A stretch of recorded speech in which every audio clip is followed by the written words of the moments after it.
city awakes to the bells of Notre Dame. The fisherman fishes, the bakerman bakes to the bells of Notre Dame.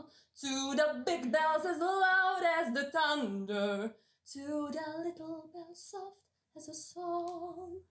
And some say the soul of the city's the toll of the bells. The bells of Notre Dame. Hey everyone, welcome to our podcast. Hello, this is Tereza. This is Lucas, and today we'll be talking about The Hunchback of Notre Dame, which is based on the book by Victor Hugo. My favorite Vicky Hugo. Obviously.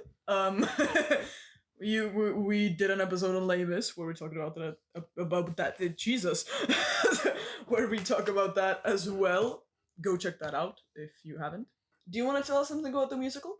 Can we maybe start with the book? Just sure. Few basic context. Okay. So, the book was written by Victor Hugo, as we already said, in 1831. It's one of his. It's his historical novel, and it's surprisingly very, very, very accurate. And he basically wrote it out of spite, because at the time he was writing it, the cathedral of Notre Dame was in horrendous state. Oh.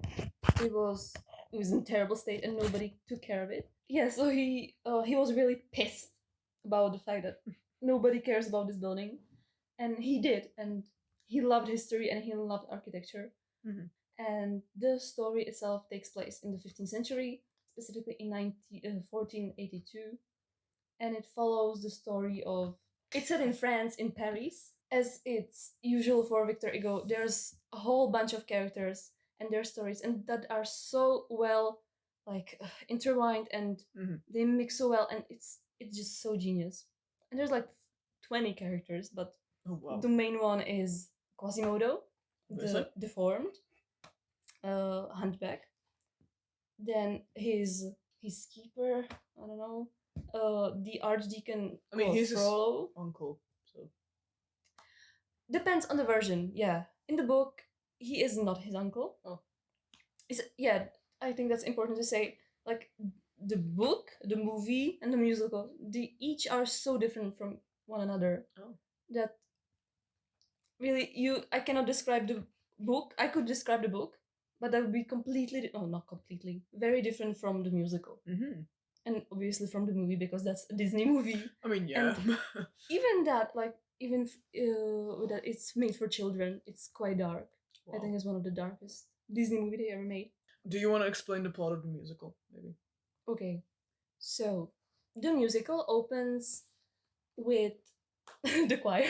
Wow. And the wonderful song, The Bells of Notre Dame.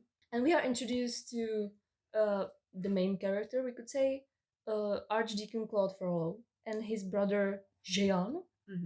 And they are both taken into Notre Dame, and Claude becomes archdeacon. Then before he's a priest, blah blah blah blah, and he steps up and becomes the archdeacon at the end. And Jean, he's just there and he's whoring and boozing. And one day who is that? Like, the main guy in the Notre Dame throws him out. He's like, "I've had enough. Go away. You will not dishonor this church." Yeah. So Jean goes away, and he falls in love with this gypsy girl and has a baby with her. And he is on his deathbed, and he calls Claude, to him with a plea to care for the child, because the child has no one else. And Claude doesn't want to. Plus, the baby is deformed and deaf and mute and blind and everything. Poor guy. Yeah. And Jean dies, and his wife too. So he has to care for this child, because he views it as a sign from God and his chance at being good and everything. So he takes him into his care and calls him Quasimodo, which means half-formed. In Latin, yeah. Which is a very nice name to give to a baby. Yeah. And Quasimodo becomes the ring beller in Notre Dame. And he stays hidden in his tower but but he wants to go out there. Safe behind these windows and these parapets of stone, gazing at the people down below me. All my life I watch them as I hide up here alone, hungry for the histories they show me. All my life I memorize their faces, knowing them as they will never know me. All my life I wonder how it feels to pass a day, not above them, but part of them. And out there, living in the sun, give me one day out there. All I ask is one to hold forever. Out there where they all live unaware. What I'd give, what I'd dare, just to live one day out there.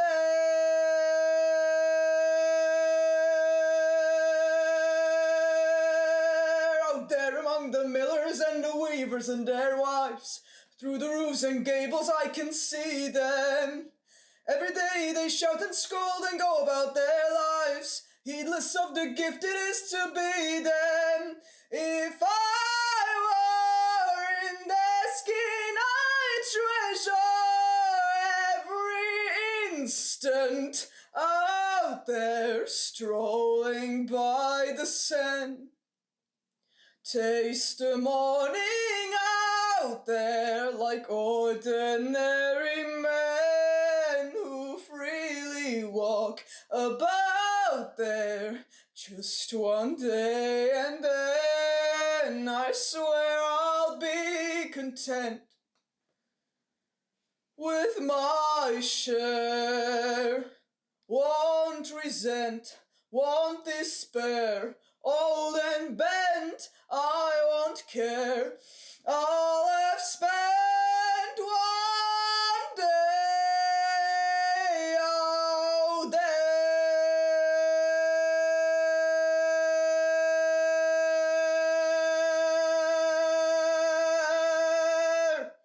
He wants to explore the world and meet people, but because of his look, he is scared to do so, obviously. Yeah. But eventually he goes. He goes, and he goes to this Feast of Fools, where he sees Esmeralda for the first time, which is this Romani girl, Esmeralda. She is this beautiful dancer, and she enchants everyone. And she enchants not only Quasimodo, but also the leader of the guard, Phoebus, and also the Archdeacon Claude Frollo. Yep. Yeah. So she's got 3 guys. Yeah, in Sparrow one song. Yeah. So, yay! Amazing. I mean, she's a really good dancer, so I guess I get it, but I also don't. You know? It's weird. It is weird. So yeah, so they all fall in love with her. And at the Feast of Fools, there's this competition where they choose the biggest fool of all. And they choose Quasimodo because they think he has the best mask. But it's not a mask, it's his face. And when they discover, they completely turn on him and they're like, "Ooh, who is this monster?" Yeah. And only Esmeralda defends him. And because of that, she gets into trouble. And she is forced to stay in the Notre Dame. I don't know if you can hear me, or if you're even there. I don't know if you would listen to a gypsy's prayer. Yes, I know I'm just an outcast. I shouldn't speak to you. But still I see your face and wonder, were you once an outcast too? God help the outcasts, hungry from birth, Show them the mercy they don't find on earth. God help my people, they look to you still. God help the outcasts, or nobody will. I ask for wealth, I ask for fame, I ask for glory to shine on my name. I ask for love I can possess. I ask for God and His angels to bless me. I ask for nothing, I can get by, but I know so many less lucky than I. Please help my people, the poor and downtrodden. I thought we all were the children of God. God help the outcast, children of God.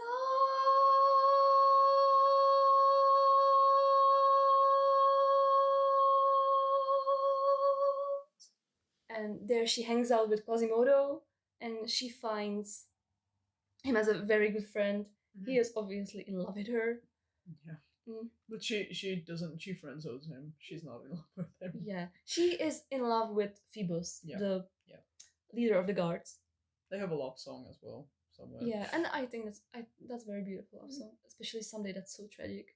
And anyway, so while she's in the cathedral, Claude Frollo, I think that's very interesting. He does not seem as a bad guy at first. He seems really like, yeah, this righteous man of God. Yeah. And he offers Esmeralda help, and he offers her the sanctuary in the Notre Dame. And when he's like being nice to her, and then he starts touching her, and it's like, ooh, suddenly the fate breaks. And it's so, like, in comparison, let's say, to the movie, where he is evil from the start, and he is evil throughout the whole thing. In the musical, they build up that. And I think that's more complex and more frightening. Yeah. Because Esmeralda at this point has faith and trust in this man, and suddenly he breaks it. Yeah. And that's so Confiteor Deo omnipotenti, Beate Mariae semper Virgini, Beato Michaeli Arcangelo, Sanctis Apostolis, omnibus sanctis. Beata Maria, you know I am a righteous man, of my virtue I am justly proud.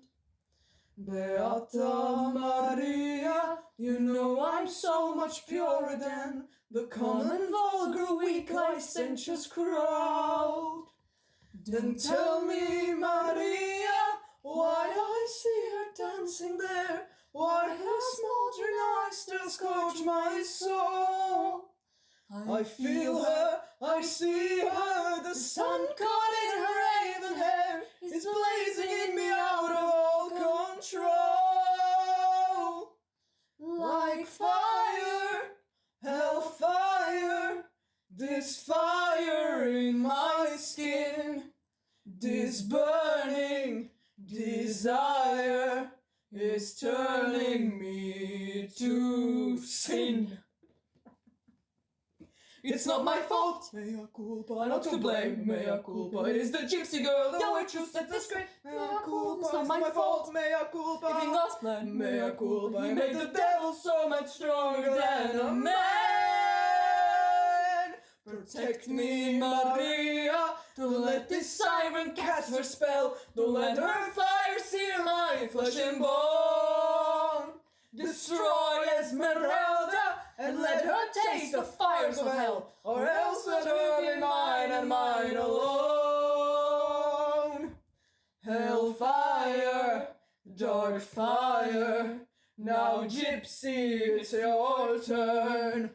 Choose me or your pyre, be mine or you will burn.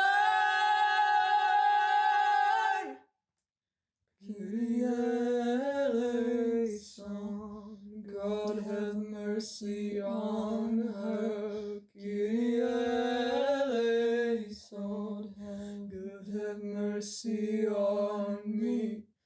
Kyrie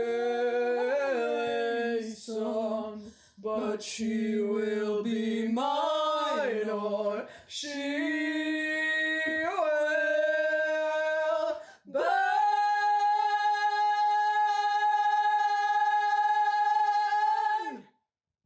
It's powerful. It's powerful and so disgusting, and it's really dark. And because Esmeralda refuses Claude Frollo, he banishes her and wants her imprisoned. So she escapes into the Romani Den. They call it a Court of Miracles? Court of Miracles. Yeah. That's a better song.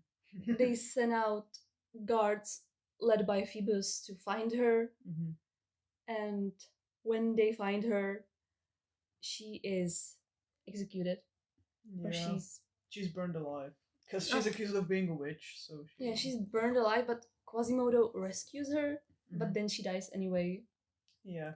And in the end, at the top of the tower of Notre Dame, Quasimodo, who always saw Claude as kind of his father figure and a man to look up to, he finally realizes all the things he had done and how much of a monster this man is. Yeah. And he throws him off the tower, and Frollo dies. And Quasimodo, I think that's in the musical too, as an epilogue. It's just spoken, but he goes to the tomb of Esmeralda and he hugs her, and there's in the epilogue, there's like later, a few years later, in this tomb there were found two skeletons hugging each other. One was like of a fair maiden and the other one was deformed. And that's how it ends. Yeah, so that's really basically told the story. Yeah. If you want it in more detail, either go listen to the musical or maybe just read the book. Read the book. It's so great. Obviously, Victor Hugo, as is in his nature, he yaps so much about all kind of stuff. Like architecture of the Paris, Paris. Yeah, he spends like 100 pages just yapping about the Cathedral of Notre Dame and how about its state and how it used to be before. Yeah. But I think it's fun. I think it can be quite interesting. Oh yeah. So definitely read that book. He is a really good storyteller. So even if he yaps for 100 pages about like the French canals or something, you're interested. Yeah. So yeah. I'm gonna say something about the production. Let's talk about the production of the musical. So it premiered in 2014, I believe, at the Paper Mill Theatre. Is that correct? I don't. Okay, it's not correct. Correct me. It premiered in Berlin in 1999. What? Oh, okay. Yeah. They were afraid to do it on Broadway first, so they made it in Berlin. Oh. And guess who played the Quasimodo? My favorite, Drew Sarich. That's the bald guy. Oh, of course. He originated the role on stage. That's so cool. And he was amazing in it. Wow. He's amazing in everything. And he met his wife in this production. Oh. She played Esmeralda, I think. Oh, that's so cute. Yeah, they have 2 children together, and they're really sweet. Oh, that's amazing. Yeah, so they tried it on in Berlin to see if it worked, and then they transferred to America. The Paper Mill Theatre. It was in 2014. That's yeah. And the director was please correct me if I'm wrong on this. Oh my god, I did very little research. The director was Peter Parmel. Hope I'm saying that right. The music was written by Alan Menken, and the lyrics were by Stephen Schwartz. Yeah. weird. Also, Quasimodo in the Paper Theater version was played by Michael Arden, who's a very good actor. He's a really good singer. Like, he is insane. Such a strong vocals. Yeah. He's amazing. And also in this role, fun fact, no prosthetics were used. He used only his body and his face and, his voice to portray the deformity of Quasimodo. And he also, I noticed there was some sign language in the production when I watched it. When I watched the slime tutorial, that he used a bit of sign language as well as speaking, which I thought. Quasimodo, you must try to free yourself. The girl needs your help. Quiet.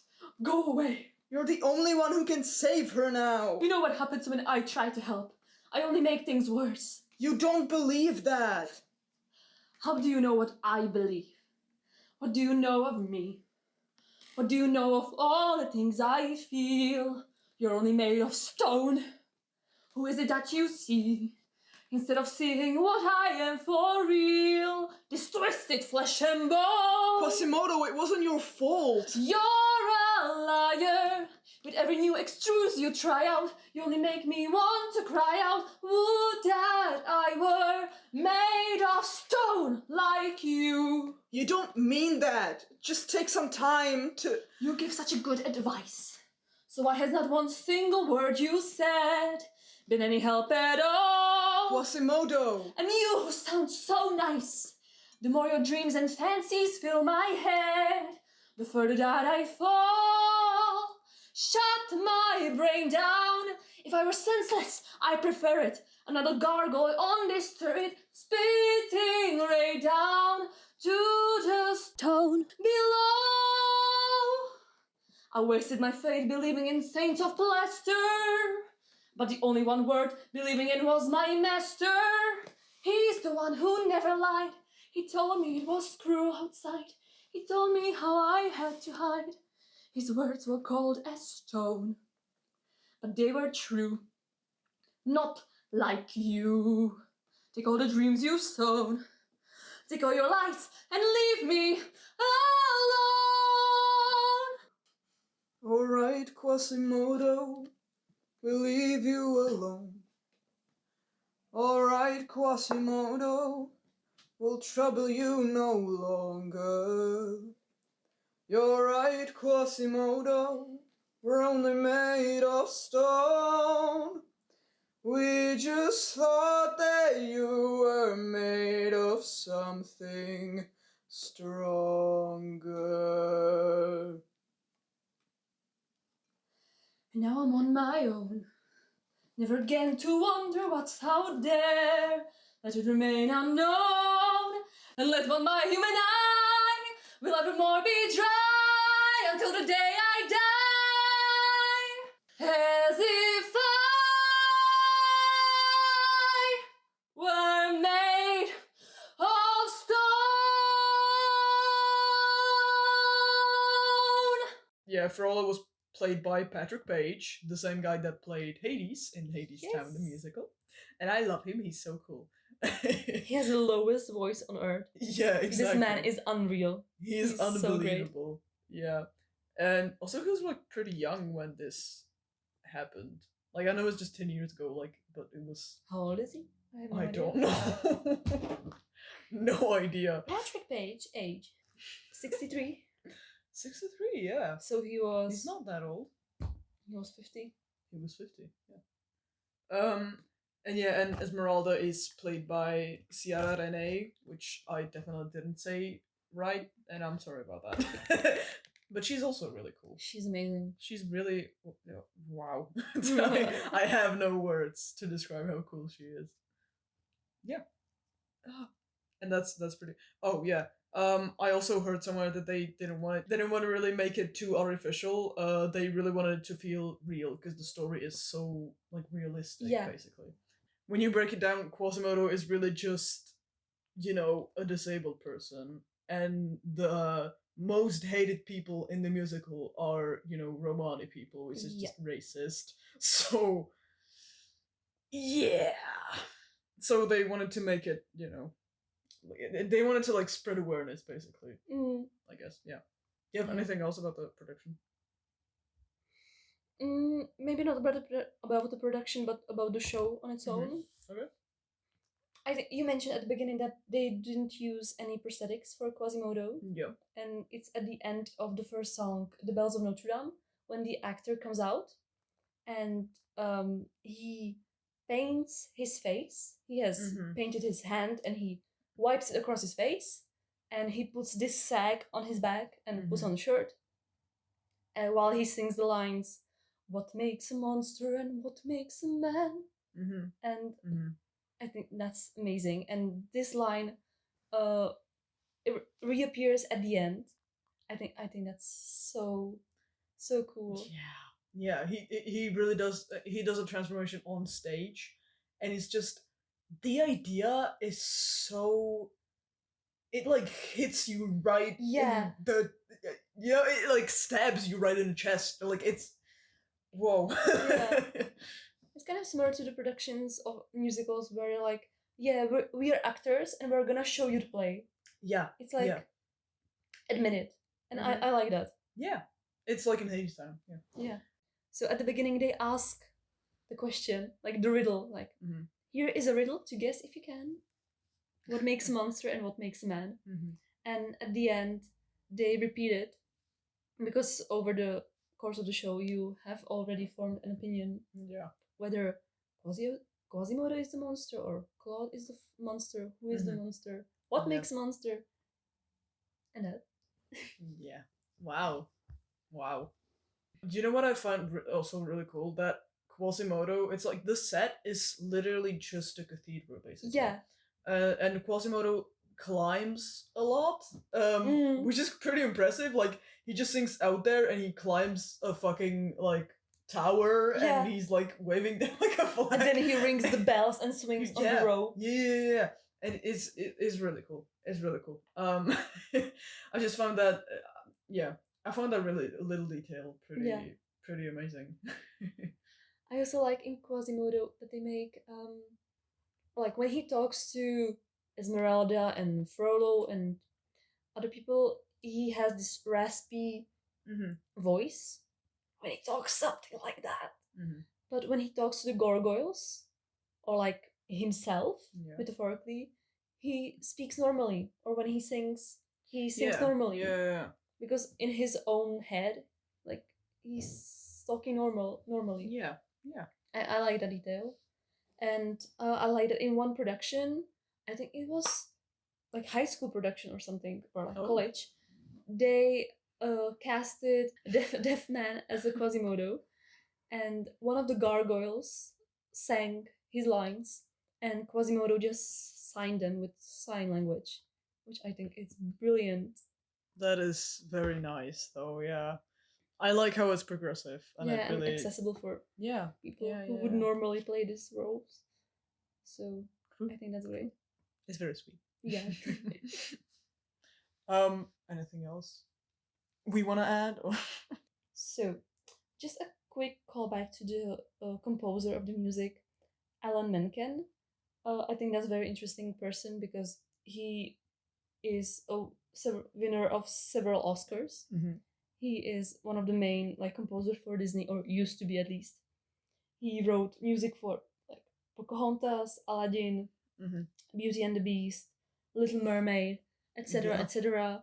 And he's won 8 Oscars in total. Whoa! And his music is it's beautiful, it's breathtaking, and it's just nostalgia from childhood. And the lyrics by Stephen Schwartz, who wrote Wicked. Oh, cool! Who wrote the music for Wicked. Wow. And that's DreamWorks movie, Prince of Egypt. It's I also haven't a seen musical.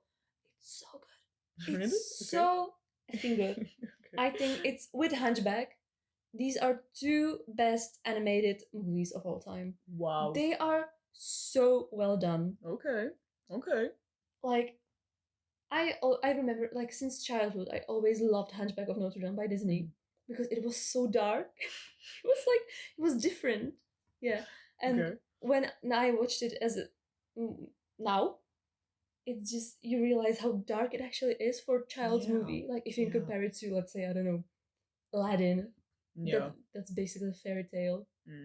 But this is really. I mean, the movie starts with Frollo throwing a child into a well and killing Oh, God. its mother. Jesus, okay. What a way to start. Uh, So I love that, and the animation is so beautiful, like Wow, so fucking beautiful. I still haven't seen the actual movie, Oh. like The Hunchback of Notre Dame. I was gonna watch it, but then I thought, well, it's a Disney movie. I don't know if I want to watch that, but now that I'm hearing this, I will probably actually. Hey, like it was made during the Disney Renaissance, which is Oh. the age of the like Aladdin and Beauty and the Beast, Right, and right. that's really. Okay. I mean, I personally I think it's the best Disney movie. okay. It's just Wow. so good, and I wish maybe if they like if they added to the movie some elements from the musical Mhm. and made it more dark, make an Oh, God.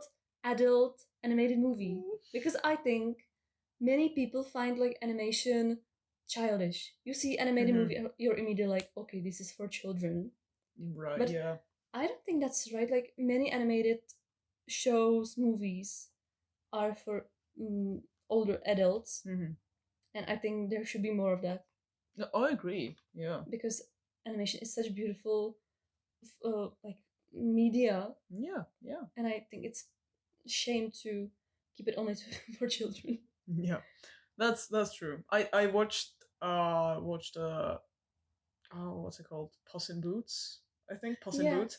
And that's like that's animation as well, and it is meant for children, but the amount of adult stuff that Yeah. there's that's in that, like that is, and I don't mean only the jokes, which like yeah, they are really funny, but for adults especially, or like teenagers.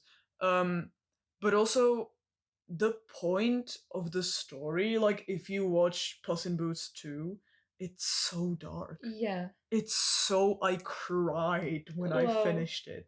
It's so like it just hit me somehow, you know? Mhm. It's so serious. Like I feel like it's not like supposed to be for children even, you know? Yeah, I recall the panic attack scene. Yeah, I was like, yeah. whoa, that's really That was that crazy. was really cool. Oh.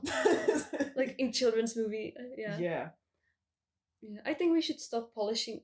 Okay, like with logical, like thinking way, not show children murder and etc. But Obviously, yeah. not make it as polished, because Yeah. or yeah, as I said, make and more animated movies for adults. I think that would be, Exactly. because animation allows in certain ways more freedom. Like for example, what I think that there's this new Wicked movie they made. I think it would have been better if they made it animated. Really? I always saw it as perfect thing for animation, but Mhm. like the movie looks gorgeous and the Mhm. actors are great. But I just think that it should be animated, as well as I think that Epic the musical would suit animation, Oh yeah. especially considering the fact that Jay commissioned many animators for True.